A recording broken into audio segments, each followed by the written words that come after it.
By the 5th day in Ashford, the town itself seemed to turn against us. It began subtly, the innkeeper's glances lingering too long when we passed through the hall, the sudden silence that fell at the saloon when I stepped inside for information, the way shopkeepers responded curtly when Evelyn asked the simplest of questions. Ashford had the look of any western town on the surface, but beneath it was bound by silence, the kind forged in fear and enforced by unseen hands. Evelyn noticed it too. As we walked along Main Street that afternoon, a pair of laborers lowered their voices when she approached, watching her with eyes sharp as blades. She drew her shawl tighter around her shoulders. They know. She murmured. Not what we seek, but that we are seeking. She was right. Secrets thrive only when left untouched. Our probing had stirred the embers. That evening, I returned to the telegraph office. I watched it from the shadows of the station platform, noting the operator's routine. He stayed late, tapping at the key, then at last shuttered the lamps and locked the door. Once he departed, the building fell silent, its single window glowing faintly with the light of embers dying in the stove. When I returned to the inn, Evelyn awaited me, a question in her eyes. "Tonight," I said. Her breath caught, but she nodded without hesitation. The hour was near midnight when we made our way back through the narrow streets. The town had fallen quiet, save for the restless clatter of a loose sign in the wind. We moved like shadows, careful to keep to the edges of lamplight. The telegraph office sat squat and plain against the rail yard, no different than 100 others I'd seen in my travels. But within, the wires stretched like veins across the country, carrying secrets faster than any horse or train. If the rifles were bound for someone of influence, their orders had likely passed through those wires. The door yielded easily beneath my hand, the lock was pulled, meant only for honest men. Inside, the air was heavy with coal dust and the faint tang of ink. Papers cluttered the desk, and the telegraph key sat silent atop them like a spider waiting for prey.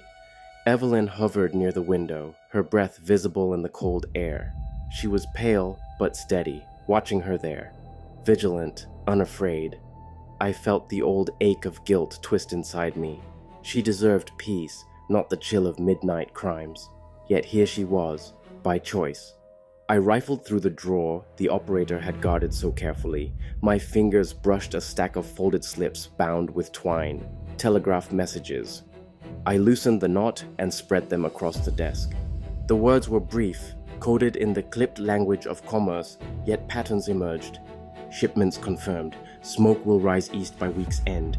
Uniforms prepared. Authority unquestioned. Hartwell interference resolved. My throat tightened. The last message, sent only days ago, confirmed what Evelyn and I already suspected. Robert had been silenced. His death was not chance. It was orchestrated. Evelyn leaned over the desk, reading with me. Her gloved hand trembled slightly as she traced the words. They knew him. They named him. Yes, I murmured grimly. And they'll know we are not far behind. The sound of footsteps broke the stillness. I froze, slipping the papers back into the drawer as Evelyn extinguished the lamp. The office plunged into darkness. Through the sliver of window, I saw two figures approaching.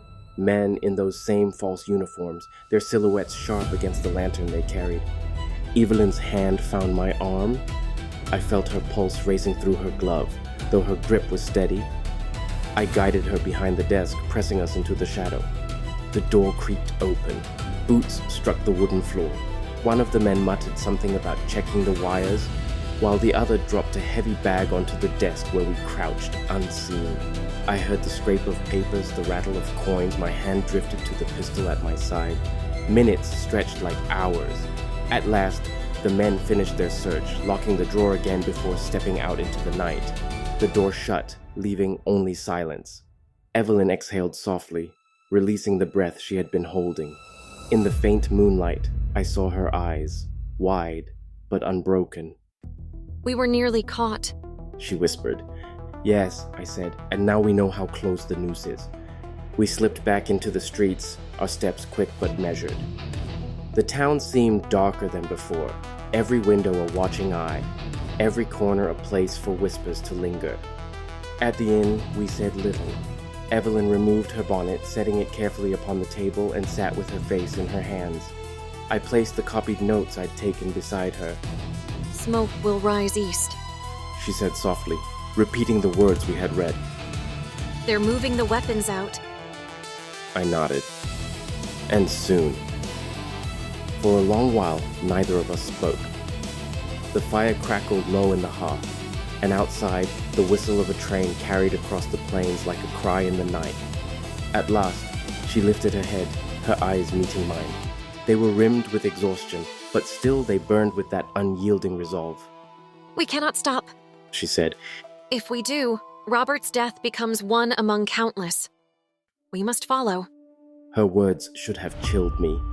Instead, they struck something deeper, for in that moment I realized the truth. I was no longer chasing this mystery for Robert alone. I was chasing it for her, for the woman who had stepped into danger without hesitation, whose courage drew me closer to a line I swore I would never cross. Then we followed, I said, and in the silence that followed, I felt both the weight of the promise and the inevitability of the storm ahead.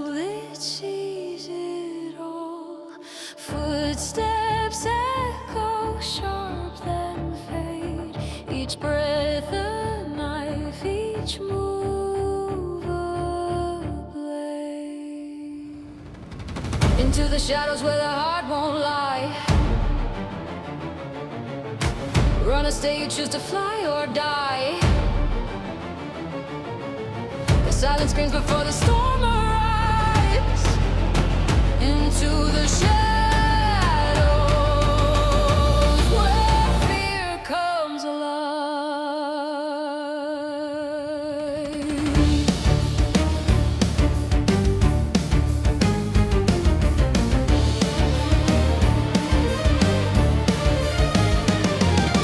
Breeze or whisper, secrets bare. The wind it hunts, it pulls your hair. A snap, a crackle, a flash of teeth. Danger waits beneath the heat. Will you fight?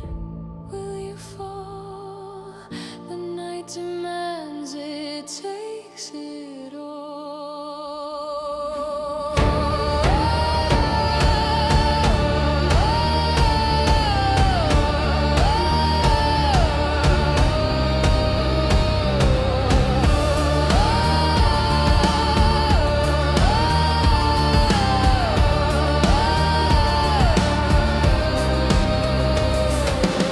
into the shadows where the heart won't lie. Run or stay, you choose to fly or die.